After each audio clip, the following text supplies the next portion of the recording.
Audiology 54. Let's see from the previous. Okay, हम पढ़ रहे थे people who believe that it is a God. लोग किसी को अगर आइडोल मानते हैं या ऐसी कोई वस्तु होती है. हमने इससे पहले बात किया था आइडोलेट्री का. तो आइडोलेट्री का मतलब होता है किसी व्यक्ति या वस्तु को वो सम्मान देना जैसे कि भगवान को दिया जाता है. क्यों? क्योंकि उसको लोग भगवान जैसी वस्तु मानते हैं. अब इसकी हम फिगरेटिव तुलना करें तो फिगरेटिवली देखें तो idolatry is great and unquestioning admiration for a particular person. अगर कोई व्यक्ति के लिए बहुत ज़्यादा और बिना शक किए हुए, कोई सवाल किए हुए किसी व्यक्ति की अगर प्रशंसा करता है तो इस तरह की जो विश्वास होता है, इस तरह के जो प्रशंसनात्मक जो विश्वास होता है, तो इसको हम आइडोलेट्री कह सकते हैं. By this election the above candidate had in fact become a fallen idol. इस इलेक्शन तक जो पहले वाले जो कैंडिडेट थे वो अब एक फॉलन आइडोल बन गए हैं. फॉलन आइडोल मतलब जिसकी पहले बहुत सम्मान थी, पहले मूर्ति पूजा होती थी, मतलब उनकी पूजा किया जाता था. अब वो एक गिरे हुए मूर्ति के समान हो गया, मतलब उनकी अब कोई सम्मान नहीं रही. चलिए देखते हैं क्या मीनिंग देता है. That is he had lost people's respect and admiration because of his poor performance और बैड कंडक्ट. कहते हैं अर्थात लोगों का सम्मान या प्रशंसा वो खो चुका है अपने खराब प्रदर्शन या बुरे व्यवहार के कारण. He is always ill at parties. Ill at is का मतलब होता है असहज. ठीक है, he is always ill at parties. वह पार्टीज में हमेशा अपने आप को असहज फील करता है, मतलब कंफर्टेबल फील नहीं करता है. That is he feels nervous अर्थात वह घबराया हुआ महसूस करता है. एंड अनकंफर्टेबल असहज महसूस करता है because of lack of social skill. क्योंकि उसके समाज में कैसे उठना बैठना है उसको तरीका नहीं है, उसके पास वो गुण नहीं है, उसके पास वो स्किल नहीं है. अवे फ्रॉम पीपल जब वो लोगों से दूर रहता है. How ever he shows excellent imaginative qualities. जब वो अकेले रहता है, लोगों से दूर रहता है, तो वो गजब का काल्पनिक गुण दर्शाता है, दिखाता है. ही राइट्स पोएम्स वो कविताएं लिखता है.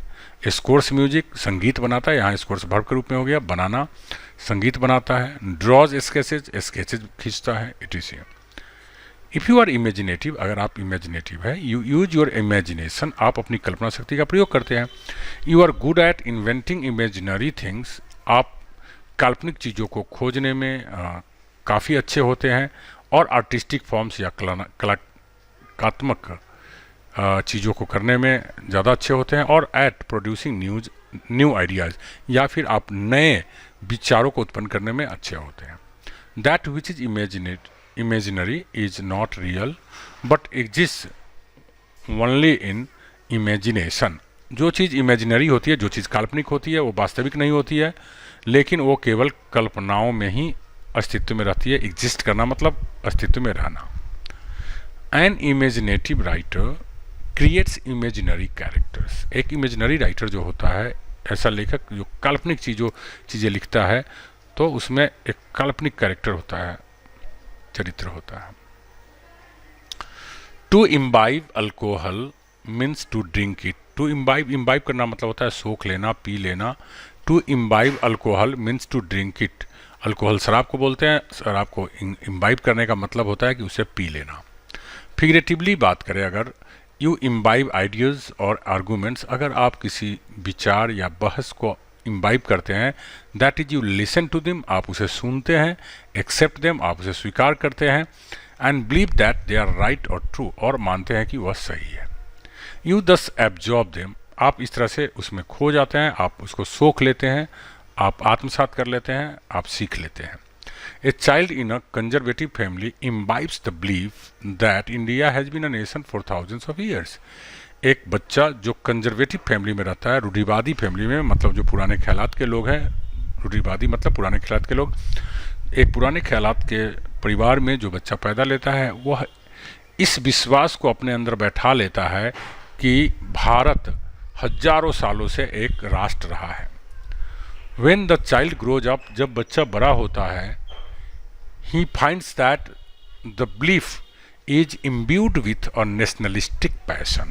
जब वो बच्चा बड़ा होता है तब उसे पता चलता है कि यह विश्वास राष्ट्रीयता के प्रति जो चाहत थी, पैशन मतलब चाहत, नेशनलिस्टिक मतलब राष्ट्रीयता के प्रति जो चाहत से जो ओत प्रोत से इम्ब्यूड थे, मतलब भरे पड़े थे, ठीक है, जिसकी वजह से उन्हें ऐसा विश्वास होता था।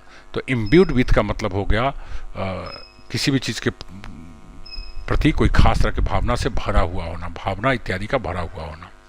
चलिए देखते हैं क्या मीनिंग देता है। To imbue with means to fill with a strong feeling और ओपिनियन। टू इम्ब्यू का मतलब होता है कि बहुत ही मजबूत भावना या राय से भरा हुआ होना। He realises that the theory is not immaculate.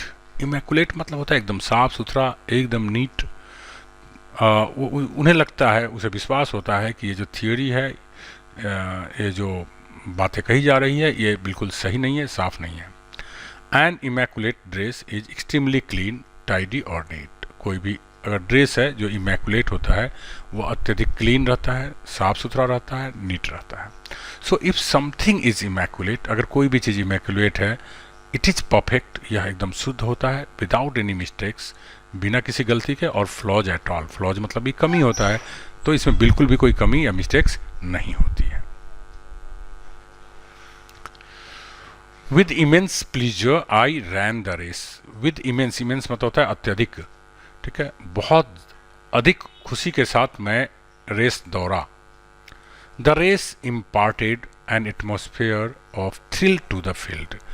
Impart मतलब होता है भर देना, डाल देना, देना। इम्पार्ट क्वालिटी एजुकेशन, गुणवत्तापूर्ण शिक्षा देना, ठीक है, इस तरह से। The race imparted an atmosphere of thrill to the field. उस दौर ने उस मैदान में एक रोमांचकारी, थ्रिल मीन्स रोमांच भरा, रोमांच से भरा हुआ माहौल दे दिया, पैदा कर दिया, उत्पन्न कर दिया। It was an atmosphere in which all negotiations were sure to be successful. यह एक ऐसा एटमॉस्फेयर था कि इस बीच में अगर कोई निगोशिएशन किया जाता, कोई किसी बात को तय किया जाता, मोल जोल किया जाता, तो सफलता होने की चांसेस बहुत अधिक थी। They would not reach an impasse. Impasse मतलब होता है गतिरोध। गतिरोध मतलब, गतिरोध क्या होता है? जब कोई भी चीज़ काम किसी भी निश्चित पॉइंट पे जाकर रुक जाना, तो उसको बोलते हैं गतिरोध। तो कहते हैं अगर ऐसे माहौल में अगर कोई लेन देन या कोई डील किया जाता, तो they would not reach an impasse, तो वहाँ पे वो लोग किसी गतिरोध में नहीं पहुँचते, कहीं कोई परेशानी नहीं होती। An impasse is a point at which further movement और डेवलपमेंट इज ब्लॉक्ड। इम्पास, गतिरोध, वह स्थिति होती है जब आगे कोई गति या कोई विकास नहीं होने दिया जाता है, रोक दिया जाता है, बाधित कर दिया जाता है। हिज मैनर्स वर इम्पिकेबल। इम्पिकेबल वर्ड बहुत ही इंपॉर्टेंट है, ठीक है। इम्पिकेबल मतलब होता है विशुद्ध, जिसमें कोई गलती नहीं हो। हिज मैनर्स वर इम्पिकेबल, उसके जो तौर तरीके थे, व्यवहार था, बहुत ही बढ़िया था, शुद्ध था, उसमें कोई कमी नहीं थी। दैट इज अर्थात दे वर एक्सेलेंट, वे बहुत अच्छे थे। एंड हैड नो फॉल्ट्स, उसमें कोई कमी नहीं थी। Good manners imply a decent background. Imply मतलब होता है दर्शाना। जो अच्छे व्यवहार होते हैं, अच्छे तौर तरीके होते हैं, यह दर्शाता है कि एक बहुत बढ़िया, डिसेंट मतलब बहुत बढ़िया बैकग्राउंड से वो बिलोंग करता है। अगर आपका व्यवहार अच्छा है तो ये बताता है कि आपके माँ बाप का भी व्यवहार अच्छा होगा, मतलब आपका बैकग्राउंड अच्छा है। इफ़ ए इम्प्लाइज बी, अगर ए बी को इम्प्लाइज करता है मतलब दर्शाता है। ए एक्सप्रेसेज सोज और मीन्स बी इनडायरेक्टली, मतलब ए दिखाता है, दर्शाता है, या ए का मतलब इनडायरेक्ट रूप से बी होता है। या यूं कह ले कि ए सजेस्ट बी, मतलब ए बताता है, ए सलाह देता है बी का, मतलब कि अगर आप बहुत अच्छे तरीके से व्यवहार कर रहे हैं तो यह सजेस्ट करता है कि you belong to a good family.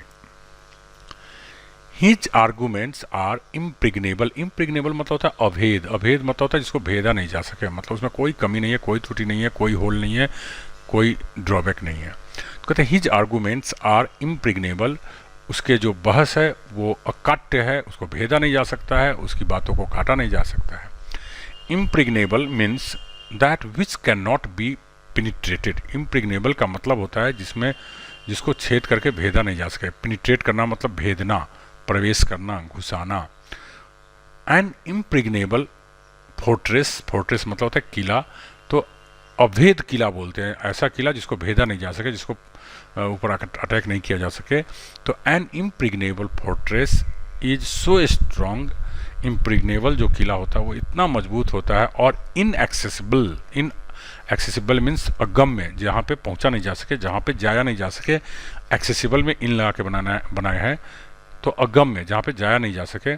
That it can not be broken into और कैप्चर्ड, मतलब ऐसा किला जिसको तोड़ा नहीं जा सकता है या जिसको कैप्चर नहीं किया जा सकता है।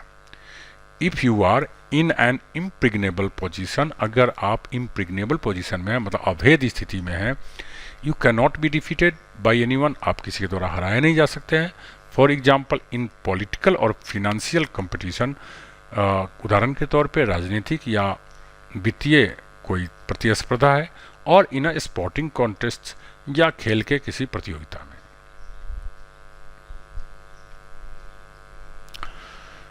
Suppose you are acting in a play, मान लीजिए कि आप कोई ड्रामा या नाटक में एक्टिंग कर रहे हैं, and you forget the exact words of your dialogue, और आपको जो डायलॉग बोलना है वो एग्जैक्ट जो वर्ड बताया गया था वो भूल जाते हैं आप। व्हाट डू देन डू, तब आप क्या करते हैं? यू इम्प्रोवाइज, आप क्या करते हैं? उस सिचुएशन को देखकर अपने मन से बना देते हैं। इम्प्रोवाइज मतलब बना देना, नया गढ़ देना। That is you invent words, आप नए शब्द की आविष्कार कर देते हैं। इफ़ यू इम्प्रोवाइज, अगर आप इम्प्रोवाइज करते हैं, यू मेक और do something that you have not prepared for, तो आप वो ऐसा चीज़ कर देते हैं कुछ जिसकी आप तैयारी नहीं किए थे। बिकॉज एन अनएक्सपेक्टेड सिचुएशन और सडन नीड्स अराइजेज, क्योंकि आपके लिए एक ऐसी स्थिति पैदा हुआती है अचानक, जिसमें ऐसा करना आपकी मजबूरी हुआती है। There is no planning in advance, इसकी कोई पहले से योजना नहीं बनाई गई रहती है।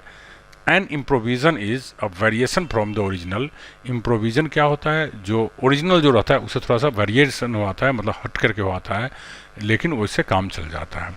तो दैट इज़ कॉल्ड इम्प्रोवाइज, मतलब नया नया गढ़ देना, बना देना, ओरिजिनल से थोड़ा हट करके कर देना।